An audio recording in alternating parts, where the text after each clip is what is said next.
Hello students, hope you all are doing well. In this video today we will discuss the exercise part given at the end of our second chapter 1.2 Monday morning. So students, आज के इस video में हम लोग exercise part को discuss करेंगे. So please turn with me to page number 15. So students, आज हम लोग डिस्कस करेंगे grammar in use roman number 1 से. ओके तो रोमन नंबर 1 में देखेंगे क्या है. Join the following pairs of sentences by using because. तो यहाँ पे हमें क्या करना है, सेंटेंस के पेयर्स दिए गए हैं उसे हमें ज्वाइन करना है, जोड़ना है with the help of because. Now you must be aware of what is because. Because क्या है आपको ऑलरेडी पता है, it's a conjunction. Already you all have learned in the previous class the topic conjunction. Okay, and it's a very important topic क्योंकि ये हमेशा आते रहता है.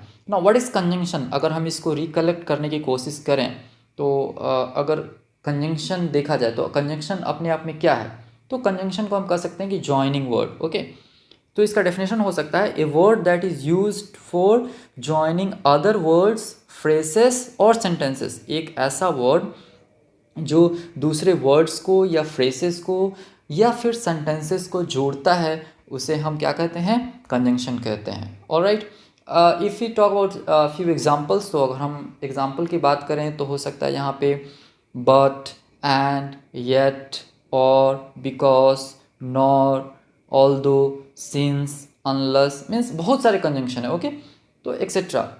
लेकिन यहाँ पे we have to use because, हमें बिकॉज का यूज़ करना है. तो बिकॉज का मीनिंग क्या होता है, for the reason that. Okay जब हम कोई रीज़न देते हैं, okay I didn't come to school yesterday because it was raining. कल मैं स्कूल नहीं आया क्योंकि बारिश हो रही थी, हम रीज़न देते हैं. नाउ बिकॉज को अगर हम हिंदी में कहें तो होता है ना क्योंकि. ओके तो हमें यहाँ पे बिकॉज वर्ड यूज़ करना है. होप स्टूडेंट्स कि आपको क्लियर हो गया होगा यहाँ पे concept. Now we will start from the first one already यहाँ पे एग्जाम्पल के तौर पे एक्सप्लेन किया गया है, बट एनीवे हम लोग इसको देखते हैं. पहला है ही डिडंट वर्क हार्ड, उसने कड़ी मेहनत नहीं की. ही फेल्ड, दूसरा सेंटेंस है ही फेल्ड, वह फेल हो गया. ओके तो ये दो सेंटेंस है, इसे अभी हमें क्या करना है, कंबाइन करना है, जोड़ना है. तो आंसर यहाँ पे दिया गया है he failed because he didn't work hard. वह फेल हो गया क्योंकि उसने कड़ी मेहनत नहीं की, क्योंकि उसने कड़ी परिश्रम नहीं की. That's why he failed. Now अभी यहाँ पे हमारा दो सेंटेंस जो है वो एक सिंगल सेंटेंस में कन्वर्ट हो गया. In the same way you are going to solve second one. He will succeed, पहला सेंटेंस है और इसमें दूसरा सेंटेंस है he has worked hard. Okay he will succeed, he has worked hard. तो इसका आंसर क्या होगा, he will succeed because he has worked hard. वह सक्सीड होगा, क्यों होगा, because he has worked hard, क्योंकि उसने कड़ी मेहनत की है. ऑलराइट, थर्ड वन को देखेंगे. यू शुड स्टार्ट अर्ली, पहला सेंटेंस है हमारा, इसमें दूसरा सेंटेंस है it is a long journey. Journey means क्या होता है, जब हम कहीं जाते हैं घूमने के लिए उसको कहते हैं ना यात्रा. अर्ली मीन्स थोड़ा जल्दी. तो यू शुड स्टार्ट अर्ली पहला सेंटेंस, दूसरा it is a long journey. तो हम इसका आंसर क्या लिखेंगे, you should start early because it is a long journey. तुम्हें जल्दी स्टार्ट करना चाहिए क्योंकि ये कैसा जर्नी होने वाला है, काफ़ी लंबा है जर्नी. फोर्थ वन को देखेंगे. He is not going to work, he is not going to work, पहला सेंटेंस हो गया और यहाँ पे दूसरा सेंटेंस है देयर इज़ ए स्ट्राइक. तो स्ट्राइक होता है ना कभी कभी, किसी किसी चीज़ को लेकर के लोग जो है गवर्नमेंट से मांग करते हैं तो क्या करते हैं, स्ट्राइक करते हैं, तो सब कुछ बंद हो जाता है. तो इसका आंसर क्या होगा, he is not going to work because there is a strike. वह काम नहीं करने जा रहा है क्योंकि क्या है, एक स्ट्राइक है. He is not going to work because there is a strike. Fifth वाला है it was raining heavily. Heavily means काफ़ी ज़ोर से बारिश हो रही थी. और सेकंड पार्ट है इसमें the meeting had to be postponed. Meeting को क्या करना पड़ा, पोस्टपोन करना पड़ा. पोस्टपोन मीन्स किसी कारणवश अगर हम कुछ काम पर्टिकुलर डे को नहीं कर पाते हैं तो हम अगले दिन रखते हैं या किसी और दिन रखते हैं तो उसको कहा जाता है पोस्टपोन्ड. तो इसका आंसर होगा the meeting had to be postponed because it was raining heavily. Meeting को पोस्टपोन करना पड़ा क्योंकि जो है काफ़ी ज़ोर ज़ोर से बारिश हो रही थी। सो स्टूडेंट्स, अब हमारा फर्स्ट रोमन नंबर का लास्ट क्वेश्चन है, question number 6। Tom had made a row over nothing. पहला सेंटेंस है Tom had made a row over nothing. Second sentence है Aunt Polly was angry with Tom. तो इसका answer क्या होगा? Aunt Polly was angry with Tom because he had made a row over nothing. यानी Aunt Polly जो है वो Tom के साथ गुस्सा क्यों थी? क्योंकि वो बिना किसी रीज़न का वो बहाना बना रहा था and he was trying to stay home from school. इसलिए आंट पॉली जो है वो टॉम से काफ़ी गुस्सा थी। नाउ स्टूडेंट्स, अभी हमें क्या करना है? Now rewrite each sentence you have formed by putting because in the beginning as. तो अभी हमने इस सेंटेंस को क्या किया? कंबाइन किया with the help of conjunction. Because की मदद से हमने इसको कंबाइन किया। अभी हमें क्या करना है? इसे हमें बिकॉज से स्टार्ट करना है। ओके, हमें बिकॉज को बिगनिंग में लाना है। हमने जो भी लिखा, जैसे हम फर्स्ट वाला एग्जाम्पल देखते हैं, he failed because he didn't work hard. Okay, ये हमारा पहला सेंटेंस है। तो यहाँ पे एग्जाम्पल के लिए दिया गया है, इस हम बिकॉज को पहले लाएंगे। Because he didn't work hard he failed.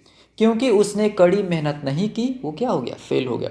तो दोनों सेंटेंस क्या है? मीनिंग सेम ही है, लेकिन लिखने का तरीका यहाँ पे चेंज हो गया है। यहाँ पे हमने बिकॉज को बीच में लिखा है, ही फेल्ड, वह फेल हो गया क्योंकि उसने कड़ी मेहनत नहीं की। पहला यहाँ देखा। तो यहाँ पे हम जब बिकॉज को स्टार्टिंग में लाएंगे तो हम लिखेंगे because he didn't work hard, क्योंकि उसने कड़ी मेहनत नहीं की, ही फेल हो गया। ओके स्टूडेंट्स, तो अभी हम यहाँ पे बिकॉज को स्टार्टिंग में ला करके लिखेंगे। सो अभी हम देखेंगे कि हमारा सेकंड वाला आंसर क्या होगा। तो सेकंड में हम लिखेंगे because he has worked hard he will succeed. क्योंकि उसने कड़ी मेहनत की है, वो क्या होगा? सक्सीड होगा। और थर्ड में हम लिखेंगे because it is a long journey you should start early. क्योंकि ये लंबा जर्नी है, आपको जल्दी स्टार्ट करना होगा। फोर्थ में हम देखेंगे because there is a strike he is not going to work. क्योंकि स्ट्राइक है, वो काम करने नहीं जाएगा।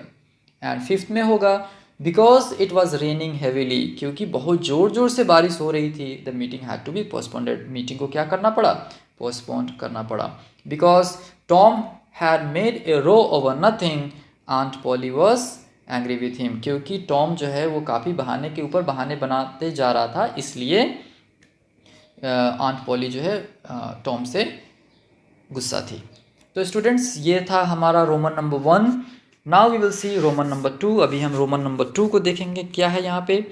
Rewrite each sentence using not any in place of no.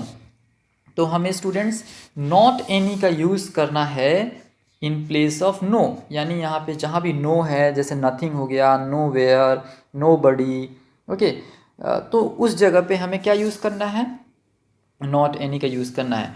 तो यहाँ पे हम एक एग्जाम्पल दिया हुआ है यहाँ पे ऑलरेडी, हम उसको देखते हैं।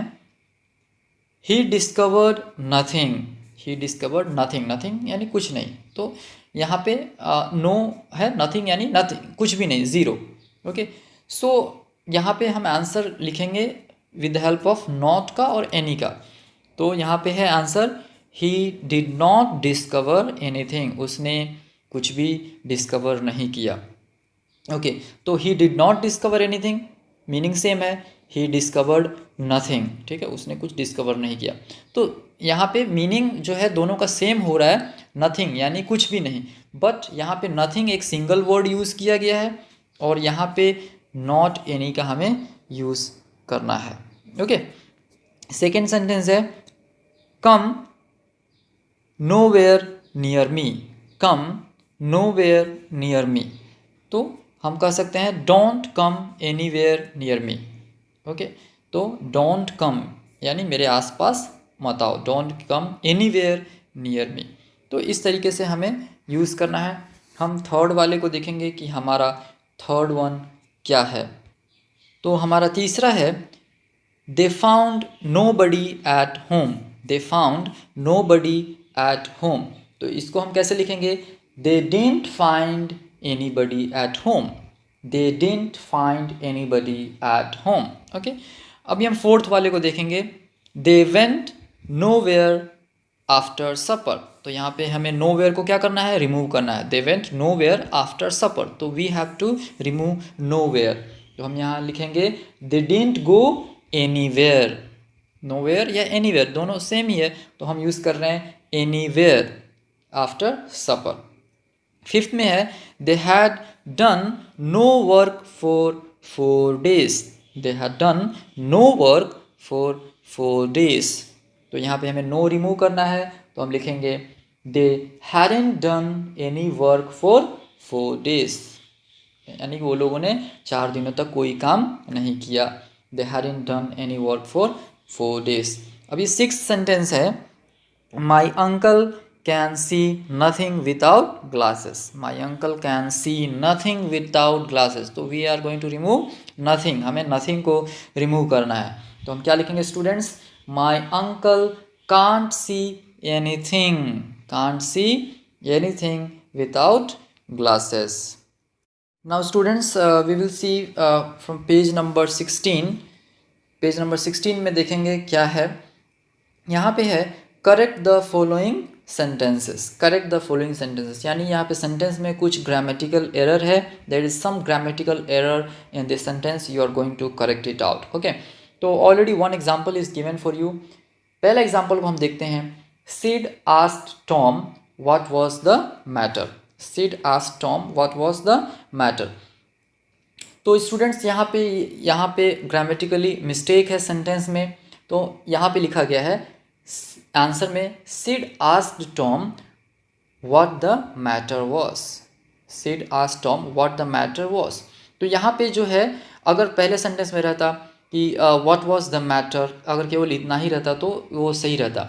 लेकिन यहाँ पे आस्क्ड भी है and what was the matter दोनों भी है, तो दोनों एक साथ पॉसिबल नहीं है. इसलिए यहाँ पे हम क्या लिख रहे हैं, Sid asked Tom what the matter was. तो यहाँ पे एक स्टेटमेंट हो गया.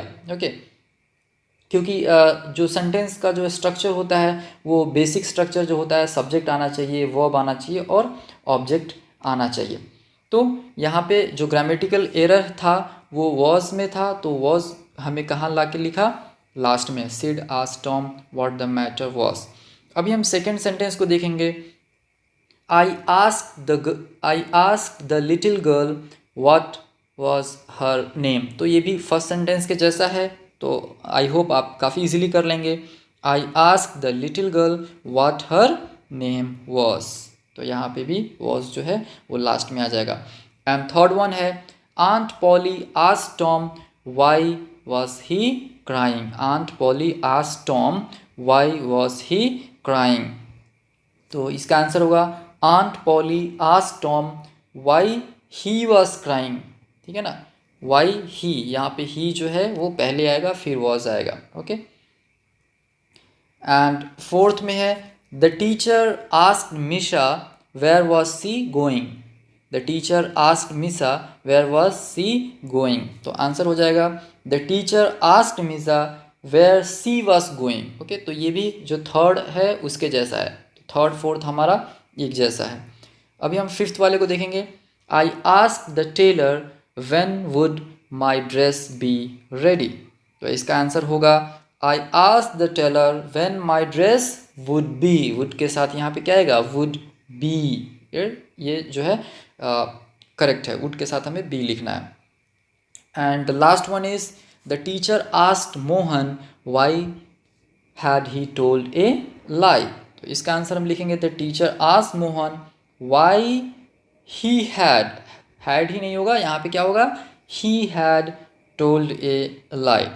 सो स्टूडेंट्स, ये था हमारा grammar section from lesson number 1.2. Hope आपको क्लियर हो गया होगा.